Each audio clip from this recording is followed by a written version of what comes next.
What's happening, my fellow geeks and geekettes? Welcome to a brand new episode of Chris's Custom Collectibles, and today we are going to be pimping out the McFarlane Toys Amp Suit from Avatar. Now when it comes to the McFarlane line of Avatar toys, I guess you could say they've really amped things up.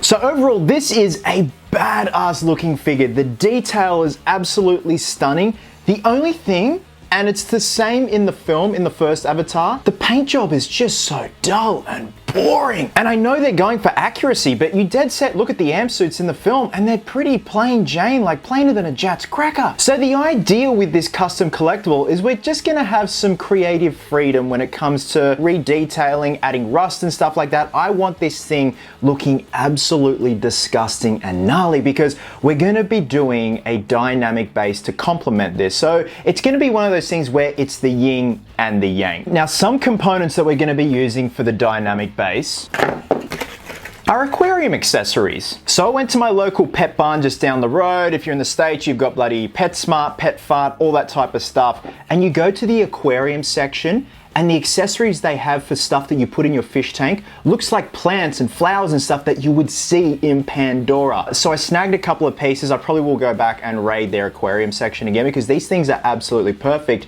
and exactly what I want for a dynamic diorama. So the idea is to have the amp suit just rusty, dilapidated, and then have this beautiful shrubbery and coverage within the diorama. You know, you've got the big, dirty, man-made machine in this beautiful world of Pandora. Now the amp suit does also come with its firearm with this fucking huge knife at the tip, and then we've got the bandolier and everything. So the idea is we're going to be doing a very light wash over most parts of the amp suit. So again, I just want to break this down as much as possible and have it looking rusting and oxidizing and just lots of soil stains, oil leaks and stuff like that. I just really think it's going to complement the diorama base in an opposite kind of way. So like most custom collectibles, the first step is we've got to take this bad boy apart. So with that being said, let's get to it. So the main priority is to get the legs off. If we can get the arms off, fantastic. If not, all good. But the cool thing is the arms are on this sliding track where you can kind of have it back in an arced kind of position and then move them forward, I guess, into attack mode, which is really cool. Like the articulation on this thing is beautiful and it's like ratcheted and stuff like that so it can hold its weight. But if we undo the 4 screws here,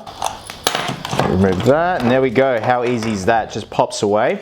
Now, one thing to keep in mind, if you are doing this tutorial, when the legs come off, make sure these don't go astray. These ratchet pieces here attach on like so and keep the legs stiff and ratcheted. Otherwise, they're just gonna flop around and all that stuff once you reattach them. Now, I actually think we can just get away with having the top portion and the arms still intact in terms of detailing and stuff like that. It's more or less just the legs I was worried about, but we've got full range all around the legs here. What the hell just fell off? Oh God, the ratchet thing again. See, you gotta make sure you don't lose these things, geeks and geekettes. Alrighty, the first wash pass, we're gonna be using some good old fashioned black kiwi shoe polish. So I'm not gonna be watering this down, just put a little bit in here. Now I really wanna take my time with this and just put it on sparingly. Again, this is just to get in to the beautiful detail, as you can see right here, because again, it's such a magnificent looking sculpt. But as with the amp suits, they're very dull to look at, and that's why I want to take some creative liberties with this particular one and just have it extremely rusty. But you can see already, just getting into all that beautiful detail just makes all the difference. And all these little nooks and crannies here, like hard to reach places, really get in there, get amongst it. So I'm going for the notion of, you know, oil leaks and stuff like that. Like this thing has seen better days. It's not exactly on par with how good the kernels look, but I just want something that stands out and looks different. Now I'm just going to grab some paper towel and just lightly dab away the excess. But see there how we've kind of left that soiling going on there? That's what I'm going for. That's the aim of the game all over for the first pass, geeks and geekettes. But see, we've just picked up all that beautiful sharp detail. That's all I wanted.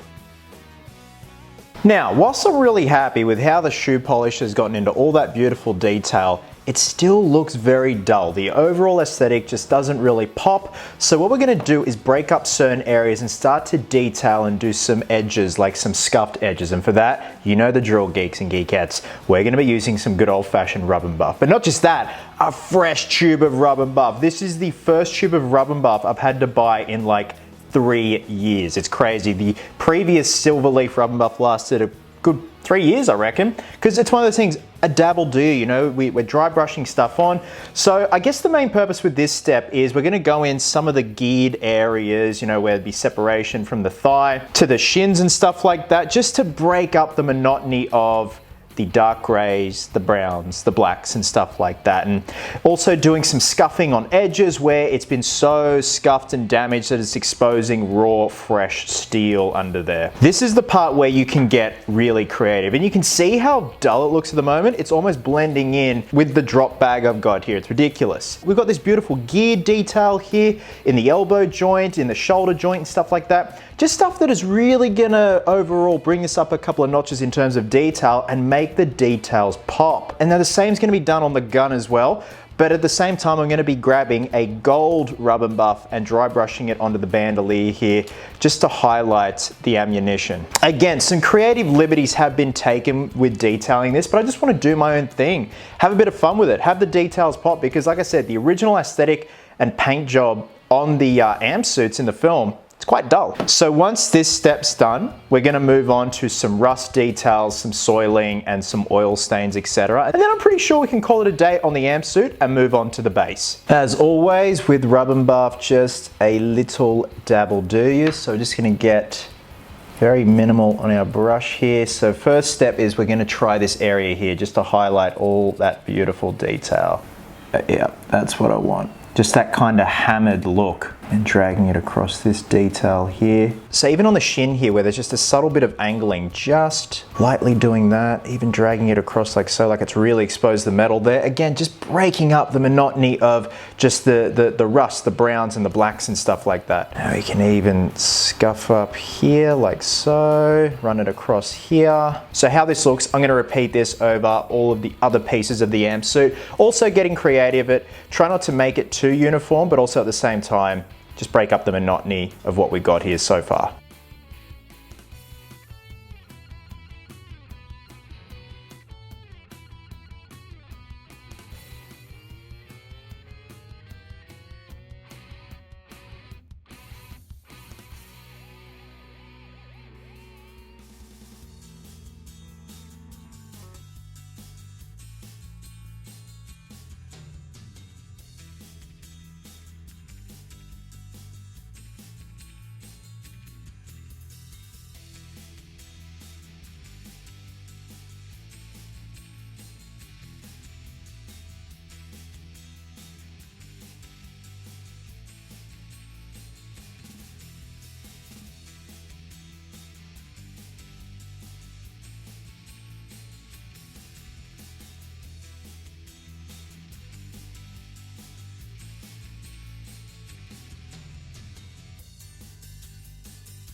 Okay, so hopefully you guys can notice we're starting to look a lot more metallic and picking up all the beautiful detail, but now it's time to dial this back and start to add back in some rust, especially around the body here, and just kind of like drippings and just overall oxidization, just really making this thing look like you need a tetanus shot just by looking at it. So what I've got here is some Duramax Rust Effect from Bunnings Warehouse, but this time I've sprayed it into a cup. So if you guys saw the Halloween Ends knife makeover, this is the stuff I used on the blade. So we're gonna be applying it by hand. And again, this is where you can have a lot of fun and just get extremely creative. Alrighty, so we're gonna start with this area here, just as if it's starting to rust and expose down to the raw metal that's underneath. And again, it's subtle. but you can look at it and be like, oh my God, that's starting to rust. There we go. See, just that kind of around here, the edges are starting to rust. Even just up along here, all the workings at the front here as well, just kind of like dabbing it on with the brush. You can have like splotches of rust.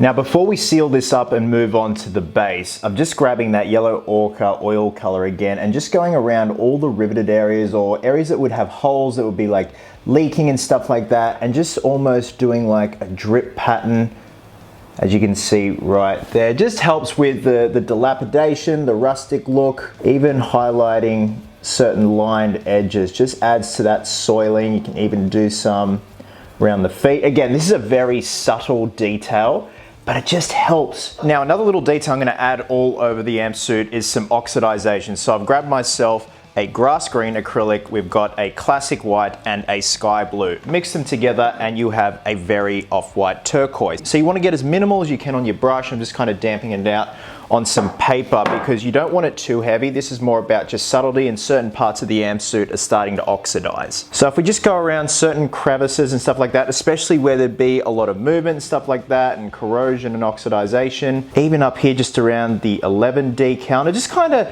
complements the rust as well. But the brown and the turquoise I do think go very well together, especially when it comes to like heavy machinery pieces and stuff like that. Also kind of have it like leaking out. You can do like a leaking pattern and stuff like that. Looks very steampunk, doesn't it?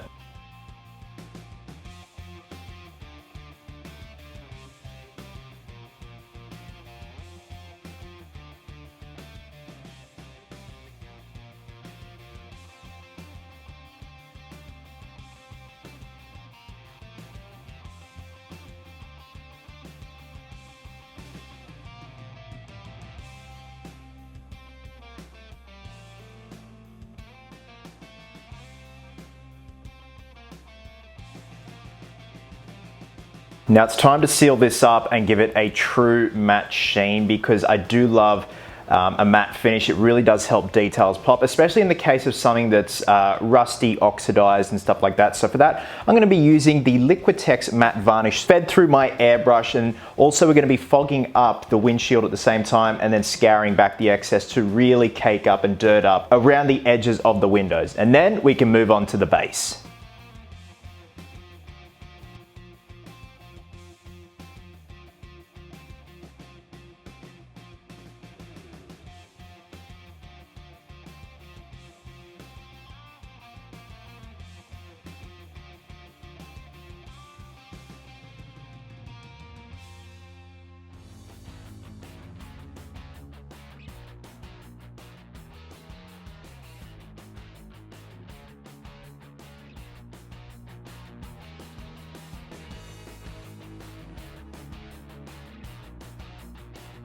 Alrighty, it's now time to get cracking on the base. So what I have here is an MDF wooden clock base. I found this at Spotlight, never seen them before. They're a couple of bucks and it's the perfect size that I want for this diorama. I don't want anything too big nor too small. Now, originally I was gonna have it designed so you can slot the amp suit on and off. But because I want it kind of embedded and, you know, going into the mud just from the sheer weight of it, I'm going to permanently fix the amp suit to the base. So what I've done is drilled some holes and embedded some aluminium thread, some solid aluminium tubing, as you can see right here, from the MDF base straight into the amp suit. So we're going to be hot gluing all of this together.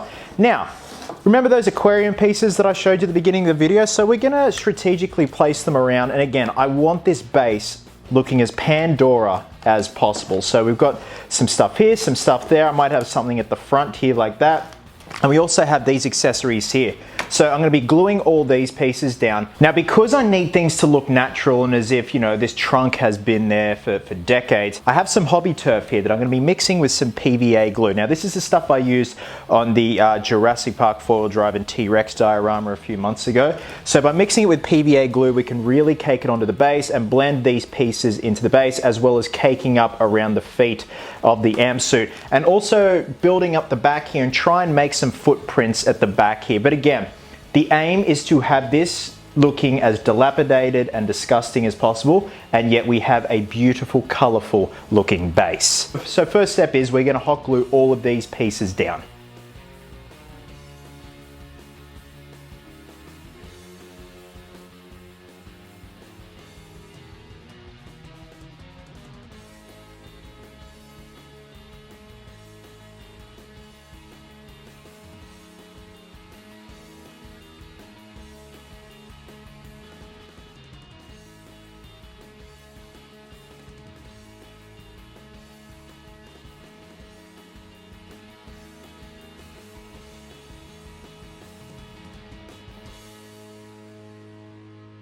Now I've just got some PVA glue and putting it in this paper cup, and we're going to mix our hobby dirt with it. So it's pretty much a matter of eyeballing it, geeks and geekettes, just whatever works for you. You can even water it down and it's still going to set. So it's just, you need a consistency where we're able to sculpt and cake stuff up, especially on the aquarium pieces, but also the feet of the amp suit. Start mixing that up. And the cool thing is that the dyeing pigments that have been used to dye this hobby dirt will dye the PVA too, so it's all one color, which is pretty cool. This can get really messy, but it's a lot of fun. It's like being in kindergarten again.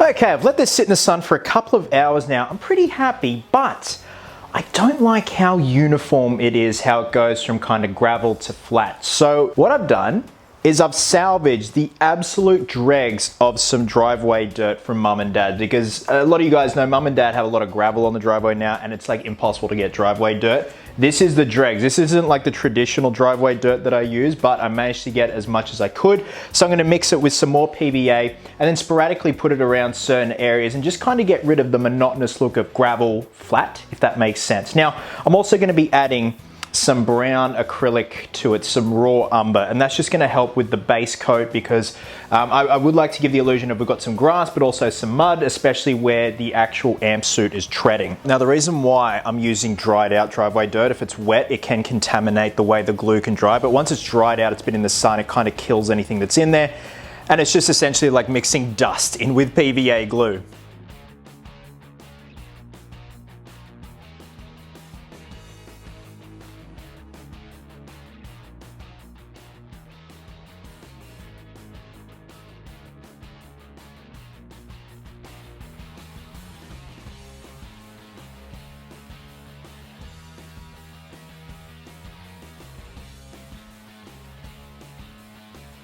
Okay, I've let this sit overnight, pretty happy with how it's turned out, and yes, it is looking extremely muddy, but the next step is going to bring some color to this piece, geeks and geekettes. So I've got myself some hobby grass flocking, so pretty stock standard stuff, just get it from the hobby shop. I've actually had this left over from a previous custom collectible, and as you can see, it likes to sprinkle everywhere. So again, I'm going to grab some PVA glue. I'm using some wood glue this time. I just find that this one, when it comes to putting grass down, has a bit more of a bite. So again, for the most part, it's going to be covered with grass, but sporadically leaving places bare, especially where the feet are treading of the amp suit. Also going to be adding some flocking here around certain parts of the log, and leading up on the rock here, and blending it in all around these plants here, and also the plants here on the log. Just again, trying to make everything look as natural as possible. Once that has dried, I've got some artificial moss that I bought from Spotlight. It was like 10 bucks for a pack, which is pretty good. I think the person whoever designed this label, it was their last day. I mean, look how just to the point it is. Artificial moss in bag, green, 20 centimeter. So I'm gonna be cutting this up in little bits and then again, gluing it down certain places to really build up around, say, the log and the rock and stuff like that. And once these two steps are done, we're gonna do a bit of house cleaning, just make sure everything looks nice and natural, and then we can call it a day. It is time for some shitty commentary. So obviously you don't want to cover the entire surface with the PVA glue. You do want pieces bleeding through, especially when it came to that log there. I wanted this log looking just nice, mossy, and almost enchanting in a way.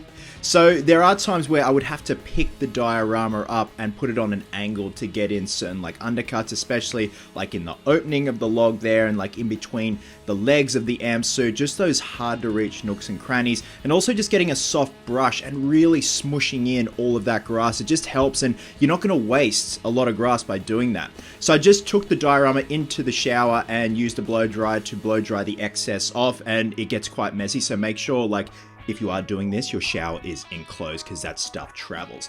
Now I'm just getting that fake moss that I got from Spotlight, tearing it apart, so I don't want it too bulky. Now I'm going to be using a spray adhesive, the Sika Spray Fix, and spraying it all over the diorama. And this is one of those things where give it a day and it'll completely dry. But for now it is tacky, and that's what I want. I want this entire surface to be tacky sans the amp suit, and that way I can tack on that moss in sporadic places and the little bits, sprinkle them all over the ground itself. And again, give it about half a day and in the sun and it'll completely dry. And just using some cheap and nasty super glue just to do a bit of overhanging moss in the log. All right, so I just finished a cheeky shoulder workout. I've gone to Spotlight and I found this. It's a twisty tie for plants, but it's disguised as like roots or vines. So I figured draping this around certain areas, also the log as well, is just gonna help just fill out some negative plain space, if that makes sense. And for $7, I got this fake plant. It's just the right size. It's not overly big, overly small. It's just gonna occupy some parts at the back behind the amp suit. Again, I just feel it'll fill in some empty spaces and not keeping it too busy, but at the same time, just giving it a bit of a backdrop. Now I'm just clipping away that cheap little plant there, and seriously, it was a great little find, and like I said, the perfect scale too, and just drilling some holes in where I'm going to insert the actual threads of the plants. And they worked really well and complemented the rest of the diorama, and also putting one inside that mossy rock right there, and it's pretty easy to drill that stuff. Now when it came to the vine wire, it lays so nice on this actual base because it's got a wire inside. It's got a wire armature, so you can hang it over stuff and smush it into stuff and it will hold its shape, but also backed it up with some cheap and nasty super glue. Now I'm just grabbing that lovely sky blue acrylic and doing the trim a nice avatar blue. I really think it sealed the deal, and now we're ready for the final reveal.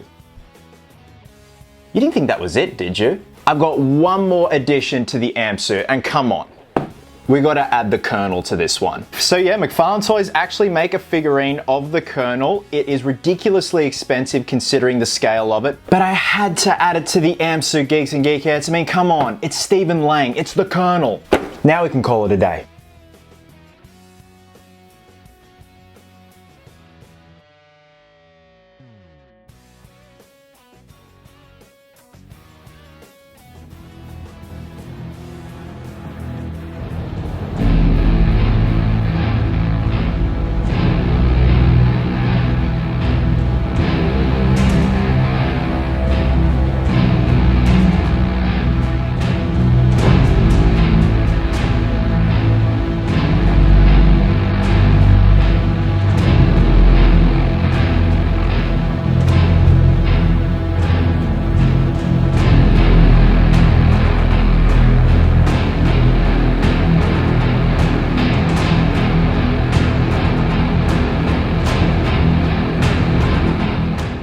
There we have it, guys. The McFarlane Toys Amp Suit from Avatar diorama is done and dusted. This was a very labor-intensive custom collectible, but holy shit, it was oh so fun. So with that being said, Avatar: The Way of Water is out in cinemas here in Australia today, so I'm going to try and check it out this coming weekend. So if you are going to see it, enjoy.